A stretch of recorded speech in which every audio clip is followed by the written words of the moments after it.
There is a kind of silence that follows pain so heavy that words struggle to describe it. It is not the silence of an empty room. It is the silence of a life that once felt full, but now feels like something has been taken and never returned. It is the kind of silence that shows up when you sit alone and begin to think about the years that are gone. Not days. Not moments. Years. Years spent in confusion. Years spent in relationships that drained instead of built. Years spent in fear that quietly shaped your decisions. Years spent in cycles you thought you would never escape. And somewhere deep inside that reflection, a question begins to rise. What if too much time has already been lost? What if what was taken can never come back? But there is something most people never understand about loss. Loss is loud in the mind, but it is not final in the hands of God.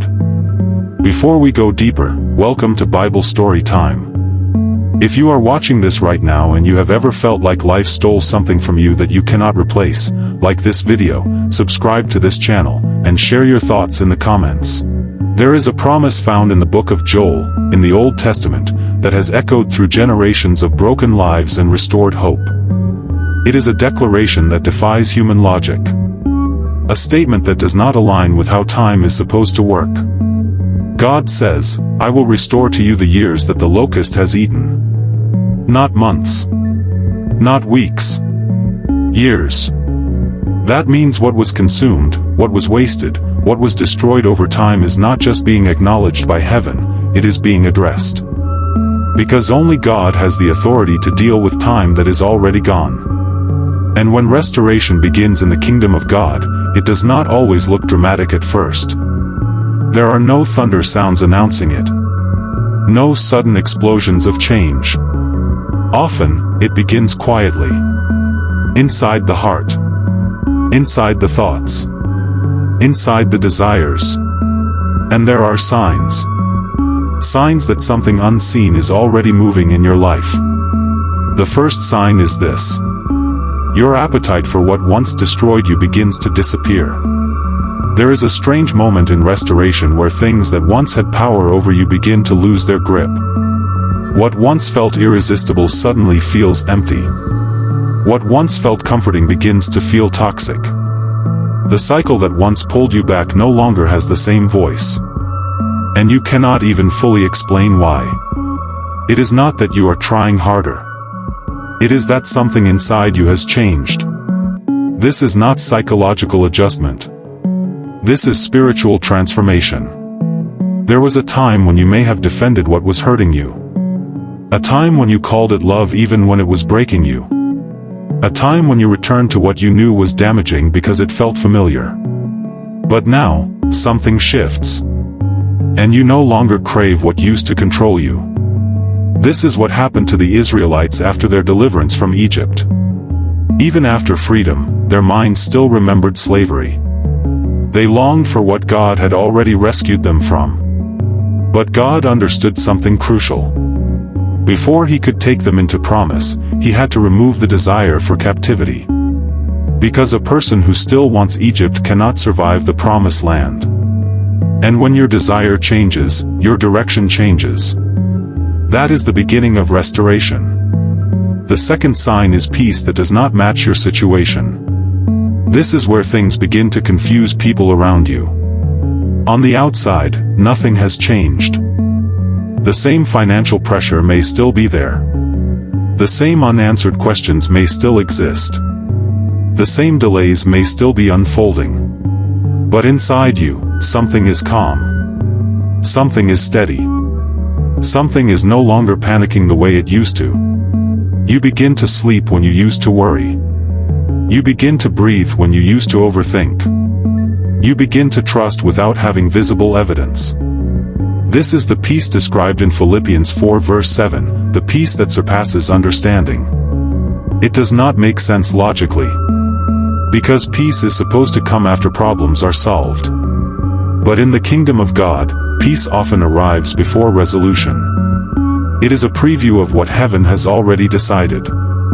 Think about Jesus in the storm. The waves were real. The wind was violent. The danger was undeniable. But while everyone else panicked, Jesus slept. Not because the storm was fake, but because the outcome was already settled. And when you can remain calm in what should break you, it is because heaven has already spoken over your situation. Now listen carefully, because this is where the message becomes even more personal. The third sign is that God begins to remove certain people from your life. And this is often the hardest part to accept. Because not every separation feels like a blessing at first. Some people leave without explanation. Some relationships end without closure. Some connections fade without warning. And your first thought is that something has gone wrong. But sometimes, what feels like loss is actually protection. God begins to remove people who were only aligned with your former version, not your future self. They were comfortable with your struggle, but not your growth.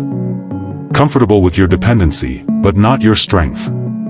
Comfortable with your silence, but not your voice.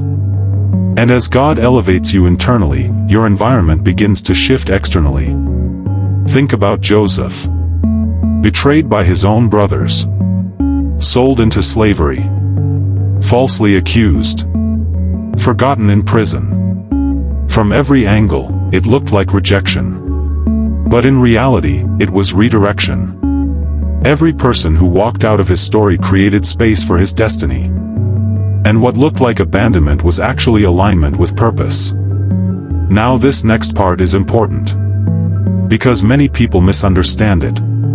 The fourth sign is the return of old temptations. Just when you begin to grow, just when you begin to heal, just when you begin to move forward, something familiar reappears. An old habit. An old relationship. An old opportunity that once compromised your values.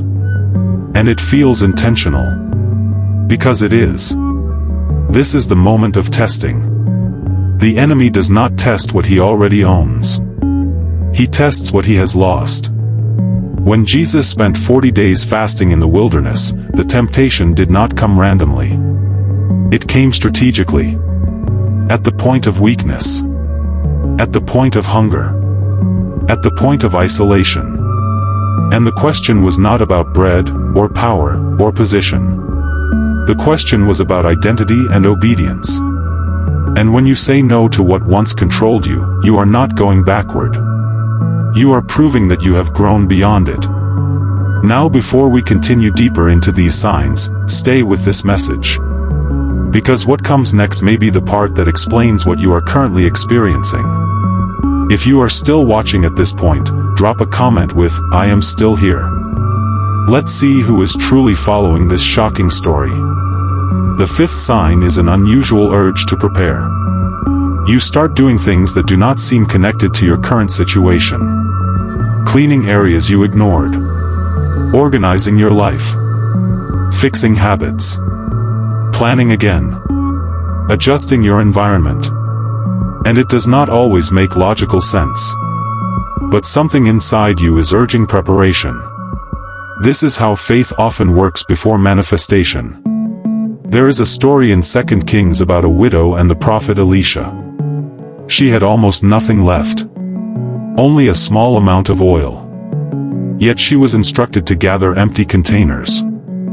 From a human perspective, it made no sense. But preparation always precedes overflow. And when she acted in obedience, the oil kept flowing until every container was filled. Preparation is not random behavior. It is alignment with coming provision. The sixth sign is the return of joy before breakthrough arrives. Not after. Before. You begin to laugh again at things that would normally not move you. You begin to feel lightness returning to your spirit. You begin to notice moments of gratitude in the middle of uncertainty. And it does not mean your problems are gone. It means your strength is returning. Because joy is not dependent on circumstances. It is evidence of internal restoration. Nehemiah told the people rebuilding the broken walls of Jerusalem that the joy of the Lord is their strength. The walls were still incomplete. The enemies were still present. The work was still ongoing. But joy became the strength for rebuilding. And when joy returns without explanation, it is because your spirit has already seen what your eyes have not yet reached. The seventh sign is that your vision becomes larger than your grief. For a long time, your mind may stay attached to what was lost. You replay it. You question it. You grieve it. But then something shifts. God begins to place something greater in front of you. A vision. A purpose. A direction that pulls your attention forward. And slowly, what was once the center of your focus becomes smaller in comparison. Not because it did not matter, but because it no longer defines your future. You begin to realize that some losses were not endings. They were redirections. They were uncomfortable transitions into something you could not have seen while holding on to what was familiar. And when your vision grows beyond your grief, restoration is no longer coming. It is already unfolding. Because God does not only restore what was lost. He rebuilds what was broken into something stronger than it was before. He does not simply return you to your past. He constructs a future that makes the past look like preparation. And that is the mystery of divine restoration. The years the enemy thought were wasted become the very foundation of wisdom.